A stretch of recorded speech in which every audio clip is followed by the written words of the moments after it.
ఇక ఆర్ఎస్ ప్రవీణ్ కుమార్ గారు భయ్యా బల్మూరి ఏమన్నా చదువుకున్నావా అంటూ కూడా చెప్పిన పరిస్థితి కనబడుతుంది.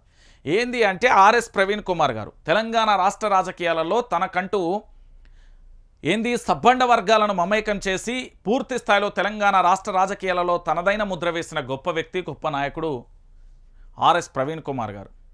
తాను ఉద్యోగంలో ఉన్న రిటైర్మెంట్ అయిన తర్వాత కూడా ప్రజల కోసం పనిచేస్తున్న నిరంతరాయంగా అంతరాయం లేకుండా నిరంతరాయంగా తన ప్రయాణం ప్రజల వైపు, ప్రజల కోసం, ప్రజల ఎదుగుదల కోసం, ఈ ప్రాంత అభివృద్ధి కోసం, ఈ ప్రాంతం యొక్క ఎదుగుదల కోసం పనిచేసే గొప్ప నాయకుడు ఆర్ఎస్ ప్రవీణ్ కుమార్ గారు. నేను చెప్తా ఉన్నా కదా, ఆర్ఎస్ ప్రవీణ్ కుమార్ గారు చేసే పోరాటం అద్భుతం.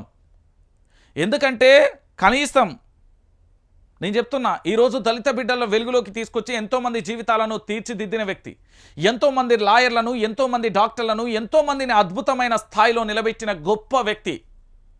ఇలాంటి వ్యక్తిని విమర్శిస్తున్నారు కదా, అది తెలంగాణ ప్రాంత బిడ్డలే విమర్శిస్తారు. మనం ఎవరం బాధపడాల్సిన అవసరం లేదు. తెలంగాణ రాష్ట్ర ప్రజలు చూస్తున్నారు. తెలంగాణ రాష్ట్ర ప్రజలేం గుడ్డోళ్ళు కాదు.